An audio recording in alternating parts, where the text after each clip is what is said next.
time for another future scenario with Joachim Skog from Swedish innovation agency Vinnova. Yes. This time you are taking us to Washington, D.C. And San Francisco. And San Francisco. Yes. And I couldn't have asked for a better segue, listening to the guys before here talking about the importance of storytelling, the importance to not only talk about tech, but the consequences of tech. That is exactly what we like to talk about and understand more of. Take us to DC and San Francisco. I will, and we're happy to several times today during Sweden Innovation Days, as well as yesterday, revisit the topic regarding futures thinking and strategic foresight. And this is an ability that we need to constantly train in this day and age, given the pace of change we're living in.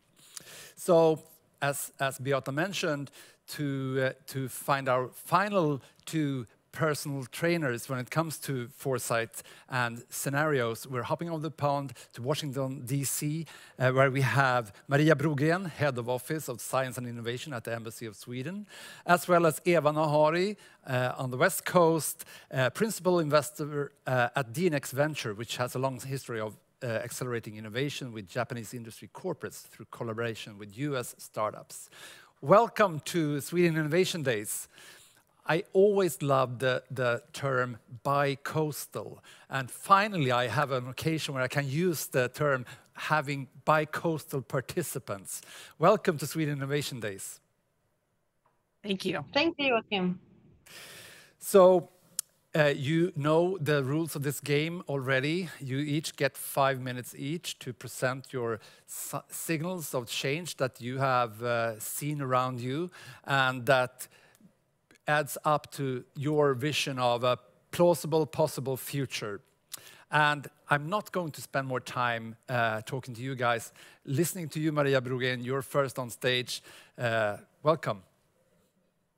Thank you, and hi everyone. As Joachim said, I'm Maria Brogren, and I head the Office of Science and Innovation in Washington, D.C. And the mission of our office is to increase strategic collaboration between Sweden and the United States on science, innovation, and higher education. And a significant part of my job is to spread the word in the US about Sweden as an innovative knowledge nation, that we are the home to the Nobel Prize, and that Stockholm is second only to Silicon Valley when it comes to number of unicorns per capita. However, today I would like to take the opportunity to highlight an important strength of the American innovation system, namely its unrivaled ability to use Moonshot initiatives as drivers for innovation, as well as enablers for international cooperation. The US has a 60-year-long tradition of using moonshots to mobilize resources for innovation aimed at ambitious, specific, and time-bound goals. The original Moonshot program was the United States' effort to land a man on the moon and safely returning him to the Earth before the end of the 1960s. President Kennedy stressed how important this endeavor was for the United States and the need for the nation to pool its resources to accomplish the goal. In Kennedy's famous speech at Rice University in September 1962, where he said that goals shouldn't be easy but hard, he also emphasized the ambition to use the space program to strengthen America's innovation capabilities. And in July 1969, the moon landing confirmed that the ambition to direct the nation's collective effort towards a mission, this common mission, had been successful in several ways. New technologies have been developed, new companies had been formed, and a new generation of engineers and scientists had been inspired. So now I'd like to give you 3 quick examples of current moonshot initiatives in the United States as an inspiration. I'll talk about the Artemis program, the Hydrogen Earthshot, and the Cancer Moonshot. The Artemis program aims at landing the first woman and the first person of color on the moon and safely returning them to Earth, to build a space station in orbit around the moon, to make settlement on the moon possible, and eventually achieve the goal of traveling to Mars. It is also a stated goal to collaborate with industry to develop necessary new capabilities. The Artemis program has already led to new innovations and new companies, for example, in the area of space rockets. In addition, US agencies are strategically using the space program to increase the interest in STEM among students, which we heard earlier today that this is really important also for Sweden, to contribute to a future-ready workforce. My second example is the hydrogen Earthshot under the US Department of Energy. It has the objective to reduce the cost of carbon neutral hydrogen to $1 per 1 kilogram in 1 decade. 111. Related goals are job creation and regional development. The hydrogen Earthshot has already led to formation of several regional hydrogen hubs, which are private-public consortia aimed at developing new solutions for the production, distribution, storage, and use of hydrogen. The Cancer Moonshot is my third example. It was initiated under the Obama administration and led by then Vice President Biden. When Biden was inaugurated as president, the initiative was revived or revitalized with the goal of ending cancer as we know it. This is defined as halving the death rate of cancer within 25 years, improving the lives of those affected by cancer, and also increasing equality in cancer care. Like the Moonshots for hydrogen and space, the Cancer Moonshots seeks to mobilize all relevant stakeholders behind the initiative, and over 20 government agencies are included, and academia and the healthcare sector are strongly encouraged to be involved. These are 3 examples of how the United States Moonshot initiatives serve as centers of gravity today, attracting both public and private resources to reach a specific goal. And the Moonshot initiatives also facilitate international collaboration. When a country clearly articulates its objective, like the United States does in the cases that I mentioned, it can more easily identify which aspects of the mission that it can target with domestic research and innovation, and which parts that would benefit from international collaboration.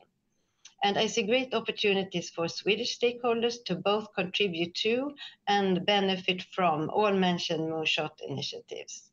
And I particularly want to highlight opportunities related to the Cancer Moonshot, because last week Sweden and the United States signed a cooperation agreement on cancer research and its implementation in cancer care, which will facilitate collaboration towards ending cancer as we know it. And there are similar opportunities related to the space and hydrogen moonshots, of course. Beautiful, thank you very much. I love the concept of moonshots. I think we really should follow the lead of US. Just shortly, is there something that Sweden can, given the ambitions with the collaboration with US on this, is it something specific that Sweden can bring to these kinds of collaboration? Or is there something that you see that Sweden needs to learn in order to really make good collaboration happen? Of course, we have a lot of things that we can bring, but I think that what we have to learn in order for that to happen is to formulate what we are really good at. So what we bring to the table specifically. So I think that is something that we should be better at, to sort of prioritize and focus. Thank you very much, Maria. Happy to hear your visions and your inspirations. Eva, going to the West Coast. Happy to see you. It's morning we've traveled from South Korea where it was late night, and now it's early morning in San Francisco. Please, your 5 minutes is up. The stage is yours. Thank you, Joachim. And first of all, I want to thank everyone at Swedish Innovation Days for joining us. This is such an important and exciting program, and I'm very honored to be a little part of the contribution to it. So thank you. Being situated here in Silicon Valley for almost 20 years now, I've seen quite a few exciting technology revolutions or evolutions happen. The smartphone, the self-driving car, the big data and social media and all that, but never before, and I'm talking about generative AI, have I seen giant companies push innovation to market this fast. As one example, we all know ChatGPT. They reached 1 million users in 5 days. And it's just mind-blowing. They're almost at 200 million users today. And this is interesting because it's put a very different pressure on the entire ecosystem of startups, enterprises, research, and investors in the Valley. So I want to start my trend spotting with a little assessment where we are to understand where we need to go. So the fast pace pushed by these platform companies has first of all pulled the carpet from many startups who jumped on this technology early following the Google paper in 2017 on transformers.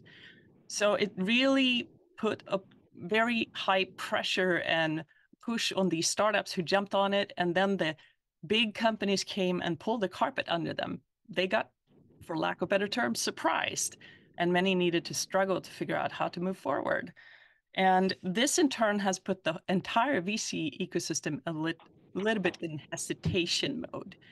If the giants are moving this fast to commoditize and to push innovation forward, what is really the room for startups to push this innovation forward?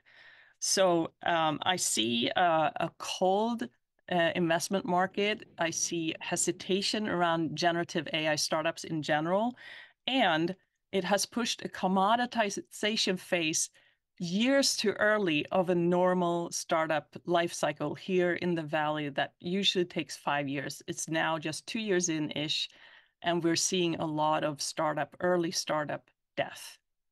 So let me catch my notes here. Yeah, and this in turn has put a halt on the VC investment pace, right? So what will that have the effect of? Well, the effect will be that many of these VC firms will struggle to report their numbers because it has to have a pace to get to the next fund. So I predict we will see not only a lot of startups struggle and die too early without even having gotten the chance, alongside many small or early on VC funds struggle as a result of this massive hype that is led by the platform giants. Okay, and what will happen then? Well, I hope it has the side effect of that VCs will refocus on real business values, real business impact startups instead of the hype. Maybe that's a positive spin on this very negative mass death that is happening right now. And with this assessment, I think I can start my trend spotting. I would like to ask the questions. So what can startups do? Where can the giants go, right? And the second question would be, where is AI actually heading next?